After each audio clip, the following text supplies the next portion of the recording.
Salut à tous, j'espère que vous allez bien. On se retrouve aujourd'hui pour une petite vidéo dans l'atelier. On va parler aujourd'hui des bas de ligne à brocher et comment accrocher son leurre au bout de la ligne. Dans cette vidéo, je vais vous montrer les différentes façons de faire un bas de ligne, les différents matériaux, les différentes attaches pour accrocher son leurre. Je vais vous expliquer ce que moi j'utilise et pourquoi je l'utilise et pourquoi je pense que c'est ce qu'il y a de mieux entre guillemets. Alors si vous êtes là, je suppose que vous le savez, les brochets ça a 700 dents en moyenne dans la gueule, donc ça coupe très fort même. Donc il faut un bas de ligne spécifique pour résister à ces coupes. Et il y a différents matériaux qui existent, je vais vous montrer ce que j'ai ici avec moi.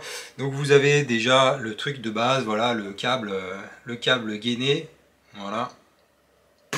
Vous avez du hard mono. Et vous avez surtout ce que moi je vais utiliser, principalement du titane et du fluorocarbone.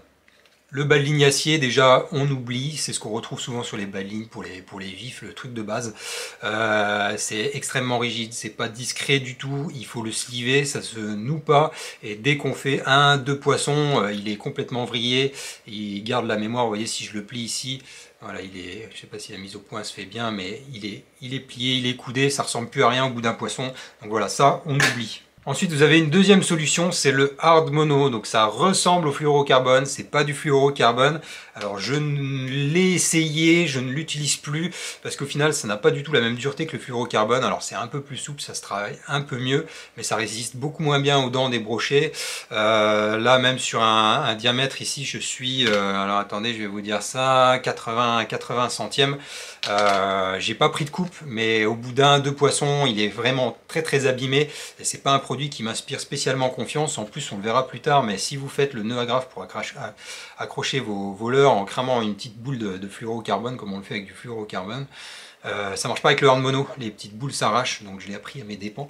Donc voilà, c'est un produit qui est bien surtout de par son tarif, parce que c'est beaucoup moins cher que le fluorocarbone, mais c'est moins solide. Et du coup, on arrive sur les deux solutions que moi j'utilise, que je préconise, à savoir le fluorocarbone, le vrai fluorocarbone, 100% fluorocarbone, avec un diamètre de minimum 75-80 centièmes, voilà, pour vraiment être sûr d'éviter les coupes, et le titane, voilà, si la mise au point veut bien se faire, qui ça ne se fera jamais couper, puisque c'est ultra résistant. Et ces deux produits, ils ont chacun des avantages et des inconvénients, je vais vous les détailler maintenant. Et je vais vous expliquer dans quelles conditions je les utilise. Je vais commencer avec le titane. Donc le titane, c'est un matériau qui ne sera jamais coupé par les dents d'un brochet, c'est ultra résistant.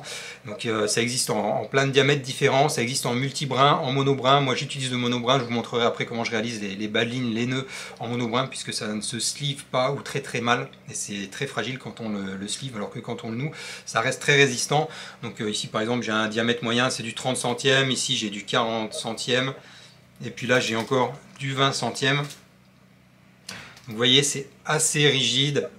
Là, voilà, si je peux le tenir droit. Bon là c'est le gros diamètre aussi, hein, c'est du 40 centièmes, donc c'est assez rigide. Par contre ça peut se tordre dans tous les sens, et ça reprend toujours sa forme originale, sauf si vraiment on prend une touche d'un beau poisson.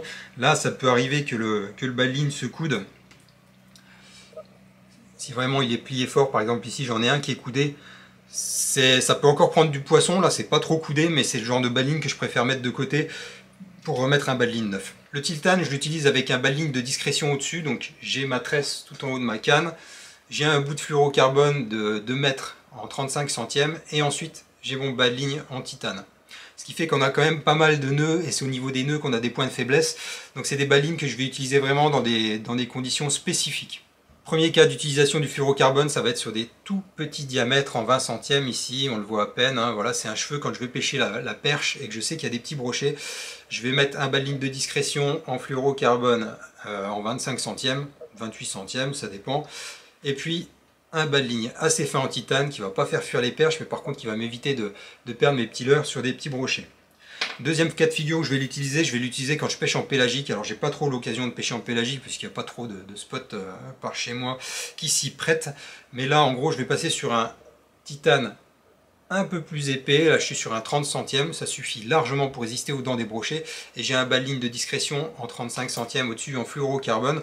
J'utilise dans ces conditions-là, puisqu'on pêche, il n'y a pas de pêche d'obstacle, donc il y a un peu plus de nœuds sur la ligne, elle est un peu plus fragilisée, mais c'est des pêches dans des grands milieux en général où il n'y a pas d'obstacle, donc on ne risque pas de frotter, de casser, on a le temps de travailler le poisson, on n'a pas besoin de l'extraire en force, donc voilà, je trouve que c'est plus pratique dans ces conditions-là.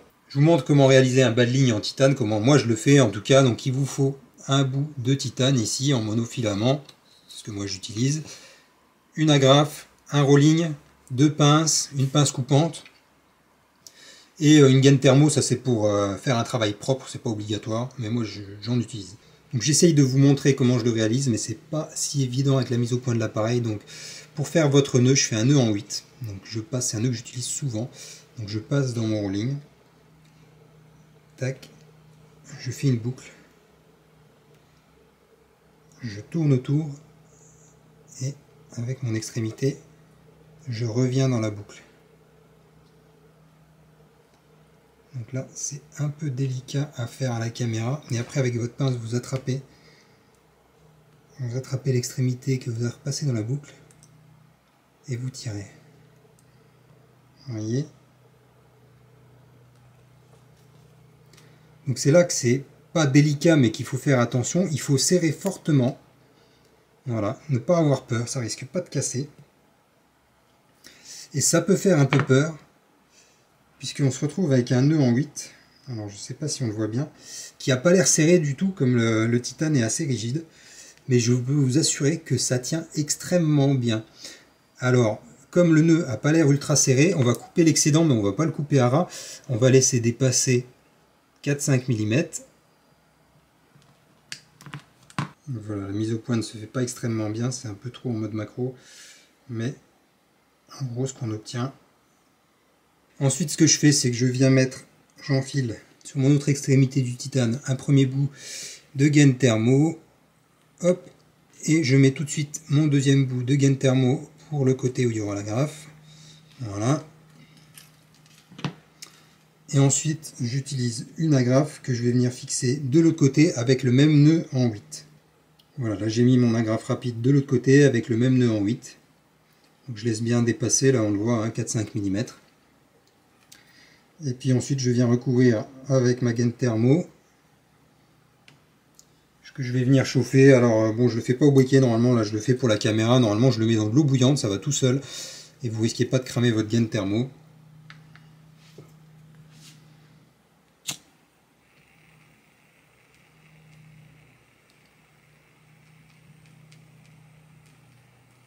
Voilà, comme ça on a un truc vraiment propre.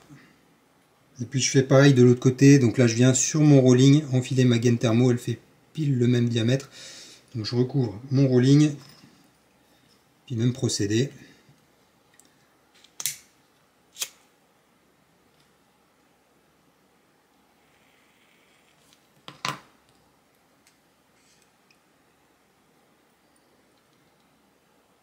Et donc là vous avez votre bas de ligne qui est terminé, donc ça va relativement vite à faire, et ça c'est quasiment indestructible. Donc comme je vous le dis, le seul problème avec les bas de ligne titane, c'est que si on met un bas de ligne de discrétion encore au-dessus, ça multiplie les nœuds et ça multiplie les points de fragilité. Et donc la deuxième solution que j'utilise, c'est le fluorocarbone.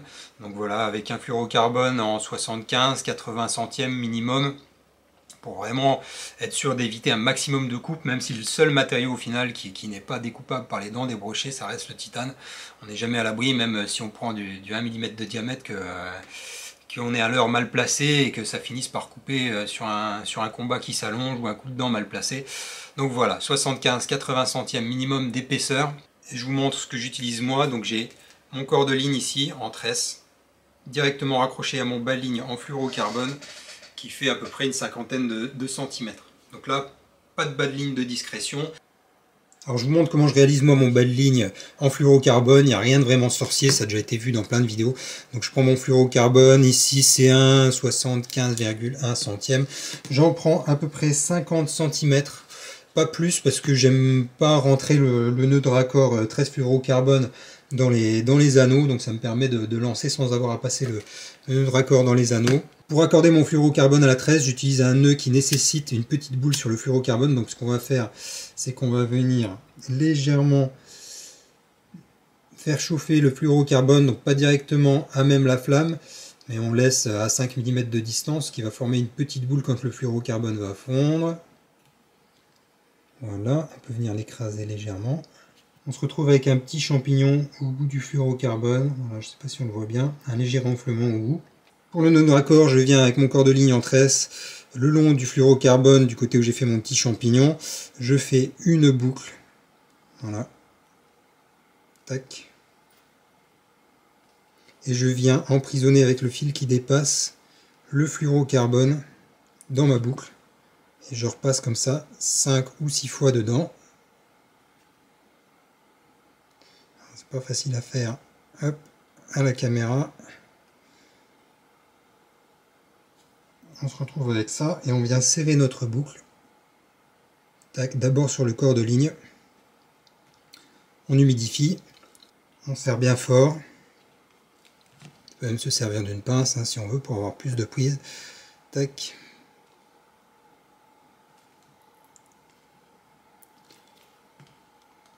On serre très très fort. Voilà, et ensuite on vient tirer ça le long du fluorocarbone jusqu'au petit champignon embuté. Et on vient couper l'excédent de tresse en laissant quelques millimètres. Et là on a un nœud qui est solide et qui est relativement discret, qui va au final faire à peine plus que le diamètre du fluorocarbone, qui va bien passer dans les anneaux si on en a besoin, même si je préfère éviter, comme j'utilise des anneaux assez fins sur mes cannes en diamètre en général pour minimiser le poids. Et de l'autre côté, je vais raccorder une agrafe à mon fluorocarbone. Alors certaines personnes sur les gros diamètres de fluorocarbone utilisent des sleeves. Moi j'aime pas trop, je trouve que ça écrase, ça fragilise. Voilà, bon, c'est que mon avis. Donc moi ce que je fais, c'est que j'utilise le nœud en 8 comme sur le titane. Donc je rentre mon agrafe sur le fluorocarbone. Je fais une boucle, je fais le tour. Je repasse dedans. Voilà, donc j'ai mon 8, je tire. Donc là on le voit comme il n'est pas serré, donc je prends une pince. Et là on peut y aller, on peut tirer fort. Voilà ce qu'on obtient. Alors c'est un peu comme sur le titane, le nœud n'a pas l'air ultra serré, ça n'a pas l'air ultra sécurisé. Mais au final je peux vous garantir que c'est très solide, c'est un nœud que j'utilise depuis toujours et qui ne bouge jamais. Et donc ce que je fais pour plus de sécurité, je coupe en laissant dépasser de nouveau 4-5 mm. Tac. Et là, je vais venir brûler le petit bout qui dépasse avec un briquet. J'humidifie bien le reste de mon fluorocarbone et de mon agrafe pour pas cramer la jonction. Et je viens faire une petite boule. Hop, je l'écrase. Et voilà ce que ça donne. Et là, on a un truc qui bougera plus. On en arrive sur la deuxième partie de la vidéo, comment attacher son leurre à la ligne, donc les différentes solutions qui existent et ce que moi j'utilise. Alors vous avez dans un premier temps le fameux nœud agrafe, voilà, nœud sans agrafe au final sur le fluorocarbone, donc c'est un simple nœud qui est réalisé sur le fluorocarbone. Ici vous brûlez l'autre extrémité et puis vous pouvez desserrer votre nœud. Voilà, vous repassez votre petite boule dedans. Tac. Alors comme vous le voyez, c'est pas si évident. Voilà, vous serrez votre corde ligne. Et voilà, vous avez votre nœud qui est fait. Je vous le montre sur un leurre. Hop, vous passez votre bout brûlé avec le petit champignon dans l'anneau du leurre. Vous repassez dans votre nœud sur le corde ligne. Vous serrez. Et là, vous avez quelque chose qui tient avec le leurre qui est libre, qui est discret. Et voilà, vous pouvez tirer fort. Vous voyez, là je tire dessus. Ça bouge pas, ça tient bien. Et pour le défaire, donc on dessert le nœud qu'on a fait. Hop, on enlève le petit fluorocarbone. Et voilà. Cette solution, je l'ai essayée, je n'ai pas été convaincu du tout. Alors c'est une solution qu'on voit beaucoup ces dernières années. Je pense que c'est très bien, que ça fonctionne très bien pour certains. Moi j'ai pas confiance. J'avais une vidéo où j'avais pêché comme ça, le leurre je l'ai satellisé. Hein. La petite boule je l'avais un peu trop brûlée je pense. Elle s'est arrachée et le leurre il est parti. Donc depuis cette mauvaise expérience, je préfère d'autres solutions. Encore une fois, je dis pas que c'est pas bien, il y en a beaucoup qui l'utilisent et qui trouvent ça très bien. Effectivement, sur le papier, c'est une bonne solution. Moi, j'ai pas confiance. Vous avez la solution classique des agrafes. Les agrafes, ça fait des années que c'est utilisé. C'est pas pour rien. Bien sûr, il y a des agrafes qui s'ouvrent. Bien sûr, il y a des agrafes qui cèdent. Si on pêche le brochet, on va utiliser des grosses agrafes. Voilà, des bonnes grosses agrafes. Si vous venez avec des petites agrafes numéro 00, c'est sûr que vous allez faire un poisson et l'agrafe, elle va être éclatée. Donc en principe, si vous utilisez des agrafes adaptées à la taille de votre matériel, si vous pêchez vraiment big bait avec des leurres de plus de 100 grammes, 150 grammes, il faut mettre des grosses agrafes, des agrafes costauds. En principe, ça tient, sauf mauvaise surprise. Avant de vous montrer ce que moi j'utilise, je vous montre la solution ultime que tous les mecs qui pêchent vraiment big bait, qui visent les gros spécimens utilisent. C'est pas compliqué, c'est un gros rolling, voilà, et un anneau brisé. Alors ça, vous êtes sûr que vous ferez jamais arracher, à part si ça pète au nœud, mais là en tout cas c'est 100% fiabilité. L'inconvénient, voilà, c'est le temps de mise en place. Faut pas avoir envie de changer de leurre tous les 3 lancers parce qu'il vous faut une pince pour ouvrir l'anneau. Il faut venir mettre le leurre, voilà, dedans, tourner.